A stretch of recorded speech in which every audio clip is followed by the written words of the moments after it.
Hey, what's up guys? This is TBone here. Welcome back to another episode of playing Legendary Human Heroes. In today's episode, we're going to talk about the quick and dirty deck and also talk about the mechanic, how it actually works, and what is the right way to actually activate the cards so that you can maximize your damage output. Now, I don't have the full team, unfortunately. I don't have the ultra rare, so I couldn't forge the ultimate form.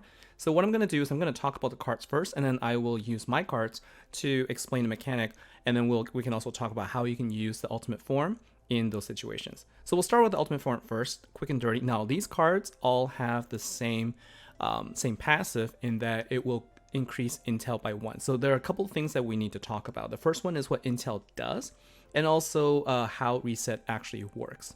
So for this card, the battle skill will create power gem force, and then it will increase intel by 1 every time it attacks. Same thing for Willa, which is the master collection card. Now Willa creates power gem 3s instead of 4s, but it will also increase intel by 1. And the way that intel actually works is that Willa, as well as the ultimate form and also the event card, they will increase the number of power gems that they create by 1 for every 3 stacks of intel. And so what that means is when a hero attacks, it will increase intel by 1. So you need to either attack it 3 times if you just have the single hero, or if you have 3 of them on the board, each of them, when it attacks on one of the turns, it will increase intel by 3. And so that's how you're going to get the increase in power gems. So Grigor is the event card. It also creates power gems, creates power gem once instead, and also increases intel.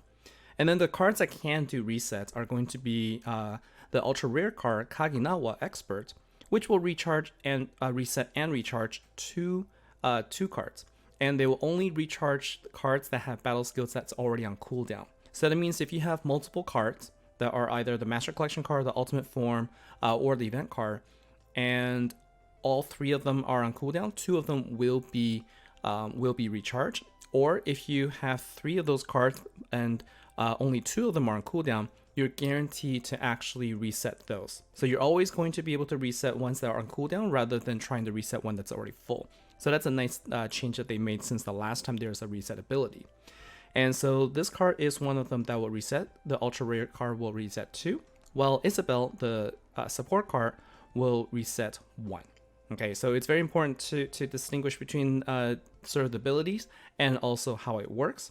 And also one last thing here, the passive ability where it gathers intel, it does get reset down to 0 when you use the battle skill. However, it only gets reset at the very end of the turn, so you can actually do a reset multiple times without actually worrying about it going to 0, so you're always going to be able to use the extra number of power gems until the very next turn.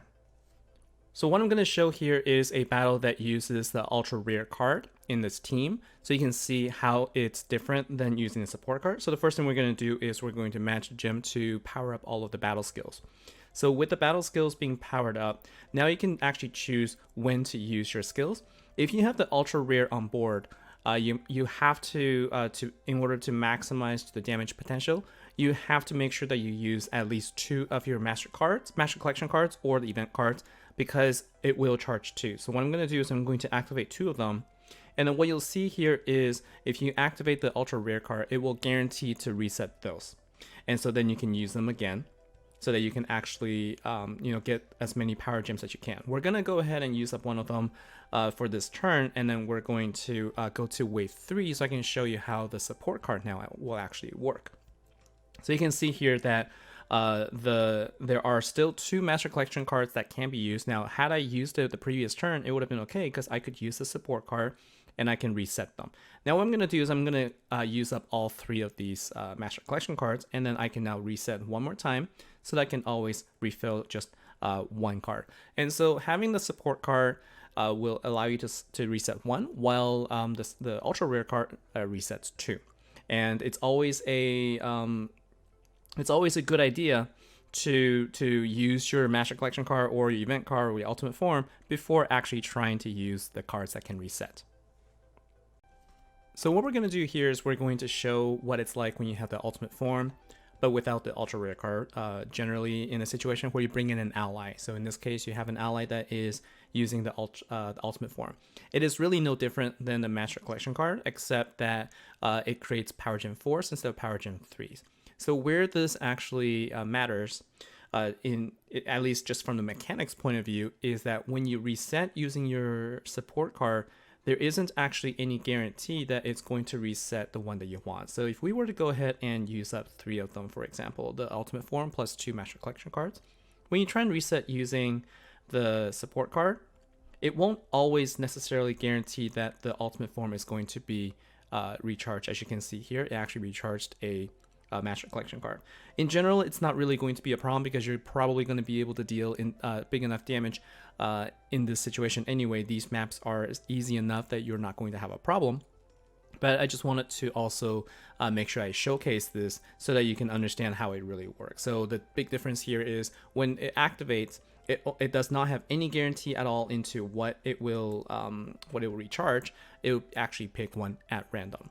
And so we're gonna go ahead and finish this off, and then we're going to talk about the card composition that doesn't have the ultra rare or the ultimate form. And now what we'll do is we're going to show a team that uses 3 cards that can actually generate intel. So what I'm going to do in this particular fight is I'm going to show how the intel stack works in terms of, enabling your cards to create more power gems, and also how the stacks of intel gets reset when you use the battle skill. And so what we're going to do here is we're going to do a match here. Notice that every time I did a match, the intel actually increased by 3, which is exactly what we want to get the number of power gems. Remember that the event card will actually create up to 4 power gem, 3 to start. With the one additional, it's going to be 4. And then with Master Collection cards, 4 power gem 3s plus 1, so I'm going to create 5. Now I'm going to do a match here so that I can increase it by 1 more so that it can go up to 6. And so with 6 intel on the board, what I would expect is I would create 6 power gem 3s and also 5 power gem 1s. But every time I use the battle skill of these cards, it will also reset it down to 0. And so what you're going to see here is actually how the numbers work. So keep in mind, take note of the number here. We are at 6. I'm going to go ahead and use the battle skill. And so you can see the total number of power gems that we create is as we expected. And then when we use this, what happens is it's also going to reset it, but it doesn't reset it until the very end. And so if we attack here, then what you would expect is the number to go down to 0, but that's actually not how it works. So the first, the number is going to go up to 9 because I attacked. Then the number is going to go down to 3. The reason why that happens is because after it gets reset to 0, because you've also attacked, then it goes ahead and adds the intel from each of your characters. So what really that means is every time you attack, even if you use your battle skill, you're never going to be reset down to 0. You're always going to have at least your base plus 1. So in the case of the Master Collection card, you're always going to be guaranteed to be creating 5 power gem 3s every time you're able to use it. So now we're going to go ahead and use the support cards to reset our cards. So luckily we were able to reset our Master Collection cards so we can create more power gems, and we're going to use this now to take out our boss. And so now my thoughts about this is that basically having the support cards on the team makes it so that you either have an additional Master Collection card or an event card. In a mixed deck like this, you could either recharge the event card or the Master Collection card, but regardless, it does add a little bit more power to your team compared to before, where the support cards doesn't actually generate as many power gems as it would. So as a whole, I think even though the support card by itself isn't the most powerful, it is quite a useful utility card in the situation where you have either an event card or the Master Collection card that it can reset. Now lastly, what I want to talk about is the optimal ratio for the number of ultra rare cards, support cards versus Master Collection card, event, or the ultimate form. Basically, the number of cards that can reset, such as the ultra rare card or the support card, and the number that gets reset. So especially if you have the ultra rare card, you want to use at least 2 of those. So you want to use either a ultra rare card and a support card, or 2 of them, and then 3 Master Collection cards or the combination thereof, but never less. So you want to have at least 2 ultra rare cards or 2 a combination of 1 ultra rare and 1 support. The reason for that is because of the total number of activations you can use. Let's say you had just 1 ultra rare card and you have 4 let's say you have, we're going to use this as an example. So to make it easier, I don't have the full team, but I can sort of use this visually. So for example, if you had 1 ultra rare card and 4 Master Collection cards, then the total number of activation you can actually do is going to be the 4 Master Collection cards plus 2 from your ultra rare, so that's 6. But if you had actually 2 of them, 2 ultra rare cards, then that actually changes. So now what you're going to have is you're going to be able to activate these 3. Then you're going to have 2 activation from the ultra rare and then another 2 from the ultra rare again for a total of 7. So you do have more activations, more power gems on the board, and you can get more damage. And that's the reason why I recommend at least that. So hopefully this helps you with your team makeup and also understanding the mechanic of this particular deck. It's not overly complicated. You just have to know that activate your Master Collection card, event card, or ultra rare ultimate form before actually activating the support and the ultra rare cards. So that's it for today's episode. Thanks a lot for watching, and I'll see you in the next stream where we talk about some other deck ideas that use different cards in the game for this event. Thanks very much. I'll see you next time. Take care.